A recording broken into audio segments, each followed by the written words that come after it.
L'idée, c'est vraiment de co-créer ensemble une communauté de destin numérique entre l'Europe et l'Afrique, et notamment sur le sujet de la créativité. Et je suis intimement convaincu que Marseille est le territoire le plus légitime pour être le point de jonction entre nos deux continents.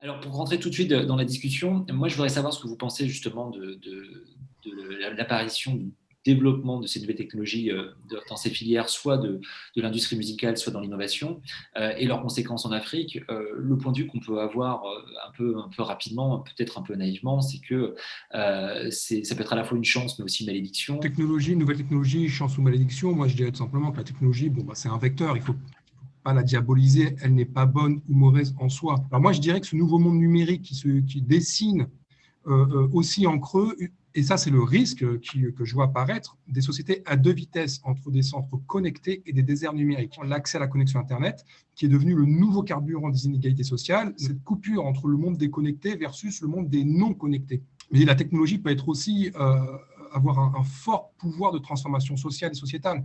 Et c'est le cas de très nombreuses startups africaines qui agissent dans ce qu'on appelle, et vous connaissez bien ça à la French Tech ex-Marseille, la Tech for Good, c'est-à-dire les technologies inclusives pour le bien commun. C'est une des ambitions d'Emerging Valley, c'est d'accompagner les startups et les technologies qui ont un impact, qui les mettent au service du vivant, qui les mettent au service des valeurs aussi, des valeurs partagées entre l'Europe et l'Afrique, entre nos deux continents, qu'on soit vraiment dans ce que moi j'appelle de mes voeux l'émergence d'une communauté de destin. C'est dire que du point de vue du terrain, la technologie est une malédiction, c'est pas vrai. Je pense que l'arrivée de nouvelles technologies et la démocratisation de ces outils est une chance incroyable parce qu'on sort un peu du média principal qui a l'exclusivité de diffuser des projets, mais également aujourd'hui on voit bien que juste avec ton laptop, une petite carte de son et un micro, tu peux enregistrer des choses de chez toi et les diffuser. Mais en même temps, cela te met en concurrence avec un jeune artiste qui est en Chine, un jeune artiste qui est en Inde, un jeune artiste qui est en Afrique, parce que désormais, tout est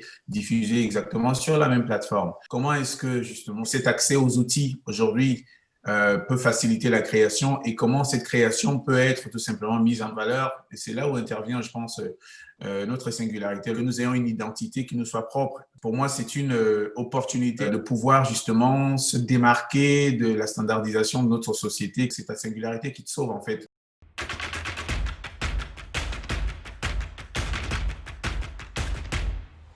Ces nouveaux outils dont on n'arrête pas de parler, que ce soit des outils de création, des outils de diffusion, tous ces outils participent à une certaine ubérisation, c'est-à-dire qu'en fait, chacun se retrouve un peu tout seul. Et quand tu fais tout seul, tu ne te professionnalises pas. Et du coup, tu peux devenir un peu, à la fois tu peux plus créer, mais en même temps, tu as du mal à émerger. Et à un moment donné, il faut se mettre ensemble. Il faut décider de créer en fait des collectifs pour travailler, réfléchir ensemble et pour pouvoir avoir une voix qui porte.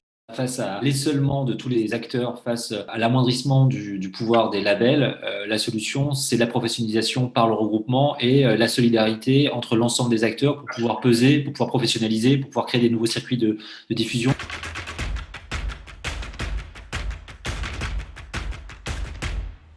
On voit bien que dans la tech, on a des programmes d'accompagnement, on voit bien qu'on sait lever de l'argent, on voit bien qu'il y a des fonds qui sont dédiés et que du coup, des startups peuvent survivre comme ça. Ce qui nous inquiète dans le domaine culturel, c'est qu'on voit bien que la culture est quand même, on l'a vu au confinement français, c'est quand même dans un angle mort. Et aujourd'hui, on est en train de dire à nos téléspectateurs qu'il faut s'unir, qu'il faut se professionnaliser, qu'il faut se former sur ces nouveaux outils, tout ça. Comment tu fais pour vivre pendant ce temps-là? Comment tu fais pour continuer à produire quand tu n'as pas cette capacité à lever des fonds que vous peut avoir sur les startups? Je pense que la survie du quotidien se construit sur le long terme. Comment je continue à gagner ma vie? Il faut que j'essaie d'anticiper. Il faut que j'essaie de me renouveler. Il faut que, que je devienne ce qu'on appelle aujourd'hui un slasher. Moi, je pense qu'effectivement, la bonne approche, c'est une approche là organique. Encore, je reviens sur ce concept.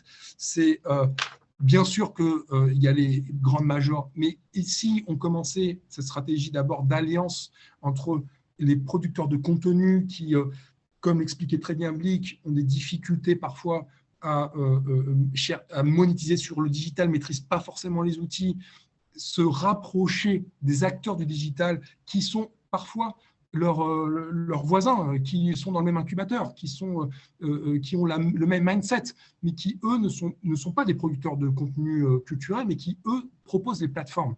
Et ce matching-là peut aider, ça peut être dans les deux sens gagnant-gagnant. Pourvu que ça profite aux industries créatives et culturelles, pourvu que ça ne profite pas qu'en diffusion, mais aussi en création, et pourvu que ça profite à tous les territoires de création, puisque aujourd'hui ce n'est pas le cas, et c'est à nous qu'il appartient de faire en sorte qu'on arrive ensemble à en faire effectivement une source, pas simplement de création, pas simplement de diffusion, mais aussi une source de revenus, parce que c'est aujourd'hui là que le bas blesse.